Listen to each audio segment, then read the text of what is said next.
भाजपची सत्ता उलटवून टाकायची असल्यास प्रकाश आंबेडकरांचे हात बळकट करा.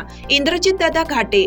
वंचित बहुजन युवा आघाडीचे प्रदेशाध्यक्ष माननीय निलेशजी विश्वकर्मा यांच्या सूचनेप्रमाणे प्रदेश उपाध्यक्ष इंद्रजितदादा घाटे यांच्या मार्गदर्शनाखाली मिरजेतील संजयजी भोकरे कॉलेजमधील सभागृहात सांगली जिल्ह्यातील युवक आघाडींच्या मुलाखती व निवडीसाठी बैठक घेण्यात आली.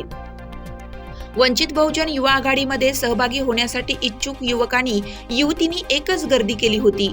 मोठ्या संख्येने युवक आणि युवती या मुलाखतीसाठी हजर झाले होते.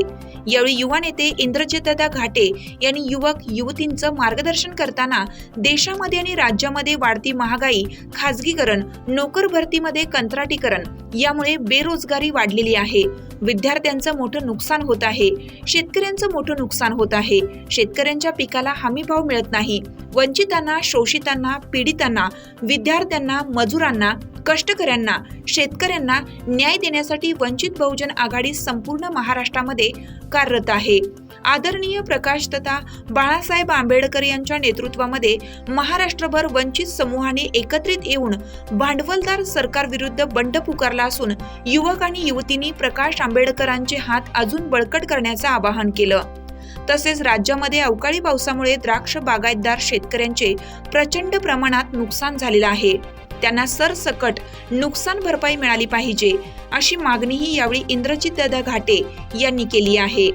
महाराष्ट्र राज्यातील राजकारण प्रस्थापित पक्षांकडून गढूळ होत असताना एकमेव वंचित बहुजन आघाडी हा पक्ष विकास आणि न्यायाची गोष्ट करत आहे आणि म्हणून प्रकाश तथा बाळासाहेब आंबेडकर यांच्या नेतृत्वावर विश्वास ठेवून वंचितमध्ये मोठ्या प्रमाणात पक्षप्रवेश होत आहे.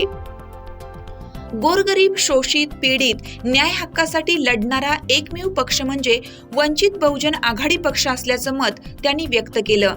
यावेळी माननीय युनुस चाबुकस्वार, बापट कांबळे, रामचंद्र कांबळे, आयुष्यमान, जितेंद्र कोलप, समता सैनिक दल जिल्हा प्रमुख, माननीय रतन तोडकर, भारतीय बौद्ध महासभा, माननीय सुमेध माने, युवा आघाडी उत्तर जिल्हा अध्यक्ष, माननीय मधुकर शेसवरे, माजी जिल्हा अध्यक्ष, भारिप नांद्रे, ग्रामपंचायत सदस्य, आयुष्यमान प्राशिक काकडे, आयुष्यमान दिलीप मदने, मिलिंद कांबळे, स्वप्नील खांडेकर, नवीन कुमार कांबळे, मोहसिन खान, प्रशांत कदम, धीरज कांबळे, दीक्षांत सावंत, अतुल पिसाळ, कैप जमादार, सिद्धार्थ माळी, ओंकार भोसले, मोहन झाडगे, श्रीधर पडळकर, राहुल खरात, सचिन सकरे, कविश कांबळे, सिद्धार्थ कांबळे उपस्थित होते.